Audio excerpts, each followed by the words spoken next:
Përshëndetje, kjo video ka të bëjë me problemin e fryrjes së barkut. Është një problem që është shumë i përhapur, aq më tepër që ka marrë shumë kërkesa që të bëj një video në lidhje me këtë problem, kështu që ja ku është video.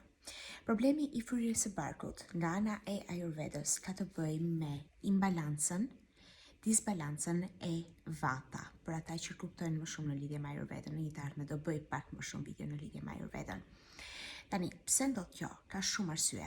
Ka shumë arsye që vata del nga balanca dhe krijon ndër të tjera edhe fryrje barku. Në radhë të parë janë ushqimet, mënyra se si ushqehesh. Ushqimet e thata, përfshirë frutat e thata, bëjnë shumë dëm për këtë gjë.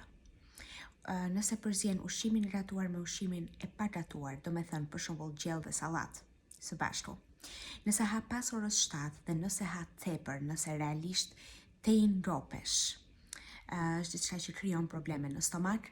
Nëse bën dush pas ushqimit, që mund të krijojë probleme në stomak, përfshirë fryrjen dhe kapsllëkun, duhet të presësh të paktën 2 orë mbas ushqimit për të bërë dush. Gjithashtu nuk duhet të pish ujë para, pas dhe gjatë ushqimit. 20 minuta para, 20 minuta pas ushqimit dhe gjatë ushqimit nuk duhen pirë ujë apo lëngje. Pasi praktikisht çakordon tretjen e ushqimit. Lëngjet që ndihmojnë në tretjen e ushqimit çakordohen. Ka shumë ushqime që nuk duhen konsumuar së bashku. Për shembull, e zëm mjaltë dhe gjalp në sasi të barabarta, por për këtë do bëj një video tjetër në të ardhmen. Pastaj, ushqimet që nuk bëjnë mirë, që të krijojnë fryrje barku, që mund të krijojnë kapsllëk, që sjellin praktikisht vatën jashtë balance janë. Kam një listë përpara meje.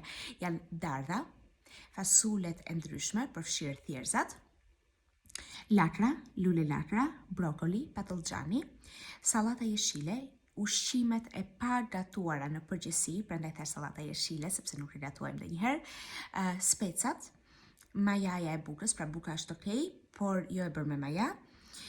Mielli nga gruri i ri, i sapokorru, që ka 1 vit apo më pak. Misri bën shumë keq në përgjithësi. Popcorn gjithashtu, sepse normalisht vjen nga misri, edhe është i thatë, gjë e thatë dhe nuk bën mirë. Gjeli i detit, mishi i derit dhe mishi i qingjit sjell trupin jashtë balance dhe krijon fryrje. Sheqeri, ushqimet e ftohta, përfshirë lëngjet e ftohta, janë super të këqija për këtë gjë, krijojnë fryrje barku. Ushqimet e rënda normalisht te disa persona, gjithashtu qumshi, jo te të gjithë, po te disa persona, sepse ka plot njerëz që janë intolerant ndaj qumshit.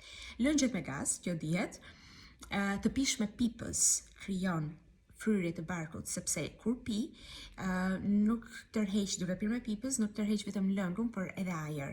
Çamçakizi, për shembull, krijon fryrje në bark, sepse do me thënë fut ajër në bark, në të formë, duhani, diet, edhe stresi normalisht mund të krijojë fryrje të barkut. Tani, çfarë duhet bësh ti nëse ke probleme me fryrjen e barkut? Normalisht duhet sillesh vatën në balancë. Kam bërë një video më parë në lidhje me vajin e suzamit, se si përpara se të lajmi duhet bëjmë masazh të vetja jonë me vaj suzami, sidomos kërthiza, poshtë këmbëve, duart, balli dhe veshët.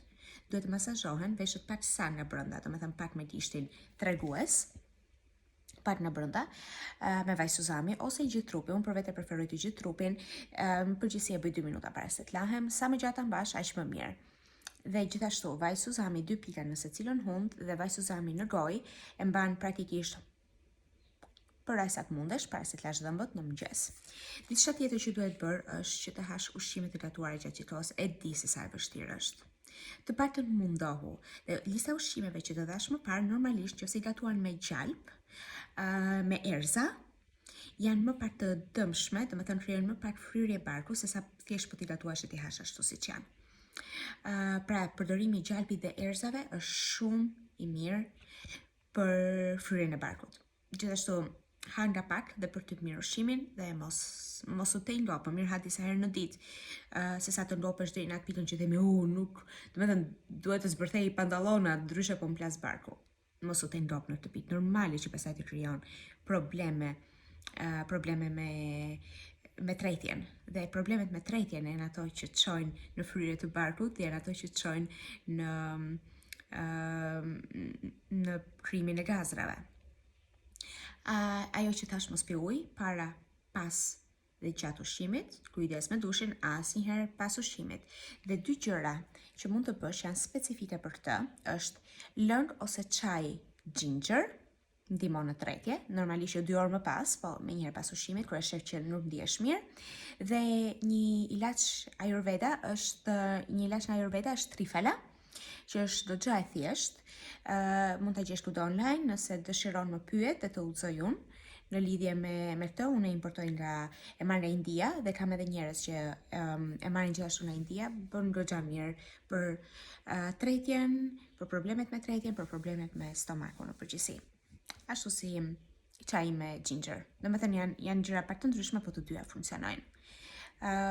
Kjo ka të bëjë pikërisht me fryrjen e barkut, problemet me fryrjen e barkut.